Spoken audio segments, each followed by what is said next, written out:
ব্যাটিংটাই consistently করতে পারি আমাদের জন্য ম্যাচ জেতাটা আরও মানে পার্সেন্টেজ বেড়ে যাবে। একটা এক্সকিউজ হয়ে যায় যদি আমি বলি, আমিও এক্সকিউজ দিতে চাই না যে অ্যাজ এ প্রফেশনাল প্লেয়ার হিসাবে আমি প্রফেশনালিজম থেকে যদি ওইটা নিয়ে আমি বসে থাকি তাহলে আমি আসলে সামনে এগোতে পারবো না। আমি কি হতে পারতো বা কি হয়েছে ওইটা নিয়ে চিন্তা করার থেকে সামনে কি করলে আরও বেটার হতে পারবো। চট্টগ্রাম টেস্টে দারুণ জয়, ইনিংস পরাজয় তাদেরকে আমরা হারিয়েছি, একে একে আমরা শেষ করেছি। এটা কি আসলে আমরা 2-0 জিততে পারতাম কিনা? অবশ্যই আমার যদি পার্সোনাল ওপিনিয়ন দেন আমার মনে হয় লাস্ট ম্যাচটা খুব ভালো খেলেছি আমরা, বাট ফার্স্ট ম্যাচটা একটু বেটার হতে পারতো। আমার কাছে মনে হয় জিম্বাবুয়ের সাথে আমরা 2-0-তে জেতাটা আমাদের জন্য এক্সপেক্টেড ছিল, বাট আনফর্চুনেটলি ওটা হয়নি। মেহেদী হাসান মিরাজের কথা বলতেই হয়, একই ম্যাচে শতক, 10 উইকেট, গ্রেট অলরাউন্ডারদের নামের পাশে মিরাজের পারফরমেন্সটা কেমন দেখেছেন? না, মিরাজ তো আউটস্ট্যান্ডিং পারফর্ম করতেছে লাস্ট ফিউ ইয়ার্স ধরে। তো কালকে যেটা করেছে মানে it's a huge thing for us. 5টা উইকেট সাথে 100। অ্যাট দ্য সেম টাইম আমি আমাদের ব্যাটসম্যানদেরও ক্রেডিট দিব যারা টপ অর্ডার ব্যাটিং করেছেন। স্টার্টিংটা খুব ভালো ছিল, ওই ফাউন্ডেশন পাওয়ার কারণে পরের ব্যাটসম্যানদের জন্য ইজি হয়ে গিয়েছে। তো ওভারঅল টিম পারফরমেন্স ছিল, বাট যদি বলি ফোকাস পারফরমেন্স মিরাজের খুব ভালো ছিল and we are happy for that. Last কয়েকটা সিরিজ কিন্তু ঘরের মাঠে ভালো খেলতে পারছি না, যেখানে সবসময় আমরা ডোমিনেটিং পারফরমেন্স করি, বিশেষ করে বিদেশি কন্ডিশন আমরা সেখানে স্ট্রাগল করি। তো ওয়েস্ট ইন্ডিজে আমরা একটা ম্যাচ জিতেছে, সিরিজ ড্র করেছে, সাউথ আফ্রিকা ট্যুর এবং সিলেটের মাঠেও আমরা হেরেছি। এইটা আসলে কি কারণ হতে পারে আপনার কাছে ব্যক্তিগতভাবে যদি মনে হয়? আমার কাছে আসলে কারণটা এক্স্যাক্টলি আমি না বললেও আমার কাছে মনে হয়েছে যে সাউথ আফ্রিকার সাথে আমরা একটু এক্সপেকটেশনটা বেশি ছিল পাকিস্তানে খেলে আসার পরে, যে আমরা হয়তো ভেবেই নিয়েছিলাম যে আমরা একটা বা দুইটা ম্যাচ জিতবো রাদার দেন প্রসেস থেকে। ব্যাটসম্যানরা আমরা ওই এক্সপেক্টেড অনুযায়ী পারফর্ম করতে পারিনি। আমার কাছে মনে হয় ব্যাটসম্যানরা যদি আরেকটু ভালো পারফর্ম করতাম রেজাল্টটা একটু অন্যরকম হতে পারতো।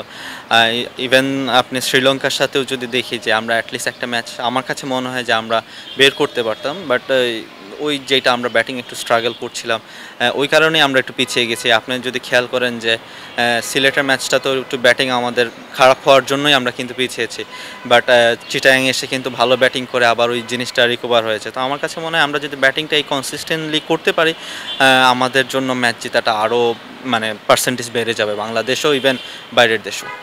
আপনি যখন সাদা পোশাকের ক্যারিয়ারটা শুরু করেছেন, একটা দুর্দান্ত শতক ভারতের বিপক্ষে, একই সিরিজ একটা 50ও ছিল, তারপর থেকে আপনাকে ধরে নেওয়া হচ্ছিল যে ওপেনিংয়ে হয়তো আপনি একটা সমস্যার সমাধান হতে পারেন, কিন্তু এই পর্যন্ত একটু কি স্ট্রাগল হয়েছে কিনা আপনার যে পারফরমেন্স? এবং টপ অর্ডারদের নিয়ে বরাবর একটা প্রশ্ন হয়, সেটা আসলে কি কারণ হতে পারে? আমরা কি রেড বলে খুব কম ম্যাচ খেলি, নাকি আসলে প্রিপারেশনের ঘাটতি? সেই অ্যান্সারটা কি আপনার কাছে আছে কিনা? না দেখেন, মানে ম্যাচ যে একদম বলবো না কম খেলি তা না, বাট ফার্স্ট ক্লাস আর ইন্টারন্যাশনাল একটু ডিফারেন্স আছে অবশ্যই। আমরা যদি আপনি একটু খেয়াল করেন ইন্টারন্যাশনাল ম্যাচটা একটু গ্যাপ মোস্টলি হয়েই থাকে, আমাদের লাস্ট ইয়ার এতটা হয়নি, বাট আপনি যদি খেয়াল করেন মোস্টলি আমাদের একটু গ্যাপ হয়ে থাকে, যেখানে আপনার অন্য টুর্নামেন্টও পার্টিসিপেট করতে হয়। বাট এটা আসলে একটা এক্সকিউজ হয়ে যায় যদি আমি বলি, আমিও এক্সকিউজ দিতে চাই না যে অ্যাজ এ প্রফেশনাল প্লেয়ার হিসাবে আমার না প্রত্যেক প্লেয়ারেই ওই অ্যাডজাস্টমেন্টটা করা উচিত। যদি 3 ফর্ম্যাটে কেউ খেলতে চায় তো ওই অ্যাডজাস্টমেন্টটা লাগবে। অ্যাট দ্য এন্ড আমি বলবো যে আমার ওইখানে আরও অ্যাডজাস্টমেন্টের জায়গা ছিল, বা আমরা যারাই খেলি আমাদের ওইখানে অ্যাডজাস্টমেন্টের জায়গা আছে, আর ওইখানে আরও কীভাবে পারফর্ম করা যায় ওইটা নিয়ে ফোকাস থাকা উচিত। যদি আপনার কথা বলি, আপনি সিলেট টেস্টও খেলতে পারেননি, চট্টগ্রাম টেস্টে না খেলে বাদ পড়েছেন। এরপর একটা এ দলের সিরিজ 5 তারিখ থেকে খেলা শুরু হচ্ছে নিউজিল্যান্ডের বিপক্ষে, সেখানেও আপনার নাম নেই। একটু কি খারাপ সময় যাচ্ছে কিনা? একজন ক্রিকেটার হিসাবে এটা কি অবশ্যই একটা ক্রিকেটের পার্ট অ্যান্ড পার্সেল বলা যায় কিনা আসলে? It's a life of as a sportsman, আমার কাছে যেটা মনে হয় অবশ্যই একটু খারাপ লেগেছে, বাট এটা আসলে আমার কল না। আমি প্রফেশনালিজম থেকে যদি ওইটা নিয়ে আমি বসে থাকি তাহলে আমি আসলে সামনে এগোতে পারবো না।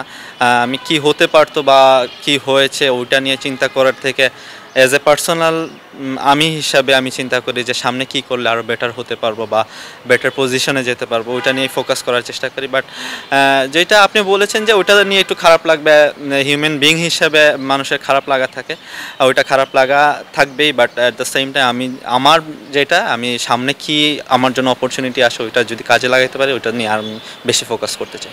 বেস্ট অফ লাক, অনেক গুরুত্বপূর্ণ সময় দিচ্ছেন, থ্যাংক ইউ।